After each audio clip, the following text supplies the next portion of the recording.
Hello friends, Dhamus kitchen and vlog પર તમારું સ્વાગત છે.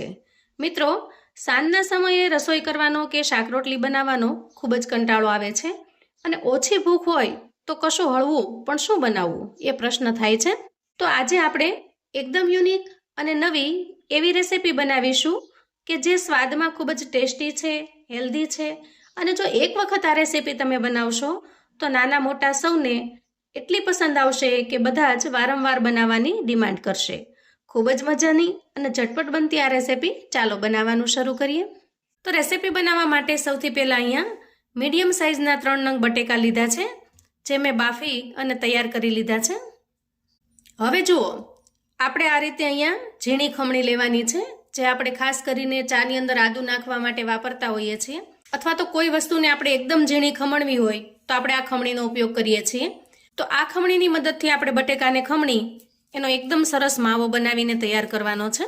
ખમણી લેવાથી બટેકાનો સરસ માવો તૈયાર થાય છે અને એના અંદર કોઈ લમ્સ કે ગાંઠા પણ રહેતા નથી. ખાસ કરીને સાંજના સમયે કશું હળવું અને નવું બનાવવાની ઈચ્છા થતી હોય છે. તો આપણી આજની રેસિપી એકદમ નવી છે અને જો એક વખત તમે આ રીતે બનાવશો તો તમને વારંવાર બનાવવાનું મન થશે. એટલી સરસ ટેસ્ટી બનીને તૈયાર થાય છે. અહીંયા બધા જ બટેકાને છીણી લીધા છે અને એમાંથી આ રીતે એકદમ સરસ માવો બનીને તૈયાર થઈ ગયો છે. હવે આ રીતે ખમણીને તૈયાર કરેલા બટેકાની અંદર આપણે થોડી વધારાની વસ્તુઓ એડ કરીએ. તો અહીંયા 2 નાની ડુંગળીને મેં આ રીતે ઝીણી ઝીણી ચોપ કરી લીધી છે, એને એડ કરી દઈએ. 1 લીલા મરચાંને મેં આ રીતે ઝીણું સમારી લીધું છે, એને એડ કરી દઈએ. થોડી કોથમીરને અહીંયા ઝીણી સમારીને તૈયાર કરેલી છે, એને એડ કરી દઈએ. હવે આપણે સૂકા મસાલા કરી લઈએ. તો સૌથી પહેલાં એડ કરીશું સ્વાદ પ્રમાણે મીઠું, અડધી ચમચી જેટલું ધાણા જીરું એડ કરીશું, 5 ચમચી જેટલી આપણે અહીંયા હળદર એડ કરીશું, અડધી ચમચી જેટલો આપણે અહીંયા આમચૂર પાવડર એડ કરીશું. એનાથી એકદમ સરસ ખાટો મીઠો ટેસ્ટ આવે છે. તમારે જો આમચૂર પાવડર એડ ન કરવો હોય અથવા તો તમારી પાસે અવેલેબલ ન હોય તો અહીંયા તમે અડધા લીંબુનો રસ પણ એડ કરી શકો છો. પણ આ રેસિપી ખાટી મીઠી ખૂબ જ સરસ લાગે છે, એટલે થોડી ખટાશ મેળવવી જરૂરી છે. અને છેલ્લે આપણે 2 ચપટી જેટલો ગરમ મસાલો એડ કરીશું. ગરમ મસાલો એડ કરવો ઓપ્શનલ છે, પણ જો ગરમ મસાલો એડ કરશો તો રેસિપી છે એનો ટેસ્ટ ખૂબ જ સરસ તૈયાર થાય છે. એટલા માટે અહીંયા મેં ગરમ મસાલો એડ કરેલો છે. તમે જો એડ ન કરવા માંગતા હો તો સ્કીપ પણ કરી શકો છો. અને સાવ છેલ્લે આપણે અહીંયા તીખાશ માટે થોડા ચીલી ફ્લેક્સ એડ કરીશું. આપણે અહીંયા તીખાશ માટે 1 લીલું મરચું ચોપ કરીને એડ કરેલું છે, પણ થોડું વધારે સ્પાઇસી બનાવવા માટે આપણે અહીંયા ચીલી ફ્લેક્સ એડ કરેલા છે. ચીલી ફ્લેક્સની જગ્યાએ તમે થોડું લાલ મરચું પણ એડ કરી શકો છો. હવે આ બધી જ વસ્તુને આપણે હાથની મદદથી મિક્સ કરી લઈએ, એટલે કે એકદમ સરસ માવા જેવું બનાવીને તૈયાર કરી લઈએ. હવે જુઓ, આ રીતે મસાલો બનીને તૈયાર છે. એના અંદર આપણે એડ કરીશું 2 ચમચા જેટલો ઝીણો રવો. રવો એડ કરવાથી રેસિપીમાં એકદમ સરસ ક્રન્ચીનેસ આવે છે, એકદમ સુપર અને ક્રિસ્પી બનીને તૈયાર થાય છે. અને એ જ રીતે રવો એડ કર્યા પછી આપણે અહીંયા 2 ચમચા ભરી અને ઘઉંનો લોટ નાખીશું. તો આપણે જે રોટલી કરવા માટેનો લોટ દળાવીએ છીએ એ જ લોટ અહીંયા લેવાનો છે. હવે આમાં થોડું થોડું પાણી નાખી અને આપણે એકદમ સરસ બેટર બનાવવાનું છે. અહીંયા પાણીને આપણે જરૂરિયાત મુજબ એડ કરીશું, કેમ કે એકસાથે નાખીશું તો બેટર ઢીલું થઈ જશે. તો જુઓ, બધી જ વસ્તુને મિક્સ કરી આ રીતે થોડું ઢીલું રહે એ રીતે આપણે બેટર બનાવીને તૈયાર કર્યું છે. હવે આપણે બેટરને ઢાંકી 5 મિનિટ માટે રેસ્ટ થવા દઈએ, જેથી કરીને એના અંદર જે આપણે રવો એડ કર્યો છે એ સારી રીતે ફૂલી જાય અને એકદમ સરસ ક્રન્ચી અને ક્રિસ્પી એવી આપણી રેસિપી બનીને તૈયાર થશે. જ્યાં સુધીમાં બેટર રેસ્ટ કરે છે ત્યાં સુધીમાં આપણે આજના નાસ્તા માટેની એકદમ ટેસ્ટી એવી ચટણી બનાવીને તૈયાર કરી લઈએ. તો આજના નાસ્તા માટે આપણે એકદમ સરસ મજાનું દહીંનું રાયતું બનાવીશું, એ પણ ચટણી ટાઈપ. તો અહીંયા રાયતું બનાવવા માટે મેં 1 કપ જેટલું દહીં લીધું છે. હવે આ દહીંને આપણે વિસ્કરની મદદથી ફેંટી લેવાનું છે, જેથી કરીને દહીંની અંદરના બધા જ લમ્સ છે એ દૂર થઈ જાય. હવે આપણે રાયતા માટેના મસાલા કરી લઈએ. તો અહીંયા 1 ચમચી જેટલી ઝીણી સમારેલી ડુંગળી એડ કરું છું.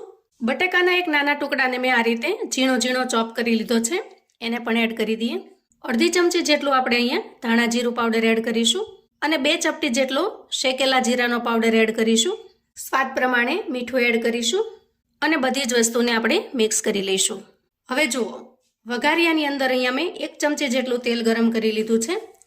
એમાં આપણે અડધી ચમચી જેટલી રાઈ એડ કરીશું, અડધી ચમચી જેટલું જીરું એડ કરીશું અને થોડી અમથી ચપટી જેટલી આપણે અહીંયા હિંગ એડ કરીશું.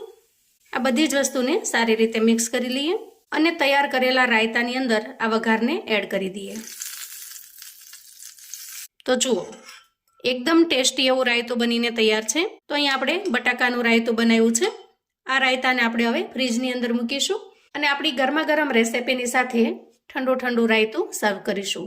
હવે જુઓ, બેટર છે એ થોડું થીક થઈ ગયું છે, એટલે કે થોડું જાડું થયું છે. હવે આના અંદર જરૂરિયાત મુજબ પાણી એડ કરી આપણે કન્સિસ્ટન્સીને બેલેન્સ કરી લઈશું. તો આ રીતે થોડું પાણી એડ કરીએ. આ રીતે જે કન્સિસ્ટન્સી બને છે એવી આપણે બનાવીને તૈયાર કરવાની છે. એટલે કે થોડું ઢીલું આ રીતે રિબન ટાઈપ નીચે પડે એવું બેટર બનાવીને આપણે તૈયાર કરવાનું છે. તો અહીંયા બેટર તૈયાર છે. અહીંયા ગેસ ઓન કરી અને એક પેન મૂકીશું અને બ્રશની મદદથી પેનને આપણે ઓઇલથી થોડું ગ્રીસ કરી લેવાનું. હવે તૈયાર કરેલા બેટરમાંથી આપણે 1 ચમચા જેટલું બેટર લઈશું અને આ રીતે ચમચાની મદદથી આપણે ફેલાવી લઈશું. તો જુઓ, આ રીતે થોડી થિકનેસ રહે એ રીતે આપણે પાથરી દેવાનું છે અને પછી ઉપરની સાઈડ થોડું કોરું થાય એટલે બ્રશની મદદથી થોડું ઓઇલ લગાવી દઈએ અને એક સાઈડ ચડી જાય એટલે આપણે એ સાઈડ ચેન્જ કરી લેવાની છે. તો આ રીતે એકદમ ટેસ્ટી અને ખૂબ જ મજેદાર નાસ્તો બનીને તૈયાર થાય છે.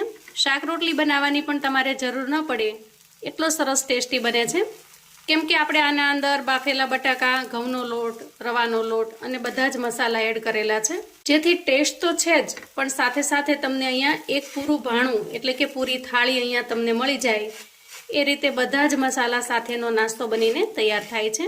બંને સાઈડ સારી રીતે નાસ્તો શેકાઈ ગયો છે. તૈયાર થયેલા નાસ્તાને આપણે એક પ્લેટમાં લઈ લઈએ. બધા જ પરોઠાને હું આ રીતે બનાવીને તૈયાર કરી લઉં છું.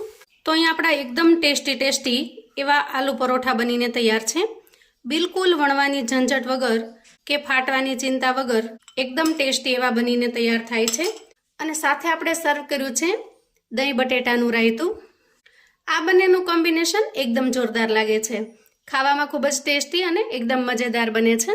જુઓ, એકદમ સરસ સોફ્ટ બનીને તૈયાર થાય છે. જુઓ, એકદમ મુલાયમ, મોઢામાં મૂકતા જ એકદમ સરસ પીગળી જાય એવા સરસ બનીને તૈયાર થાય છે.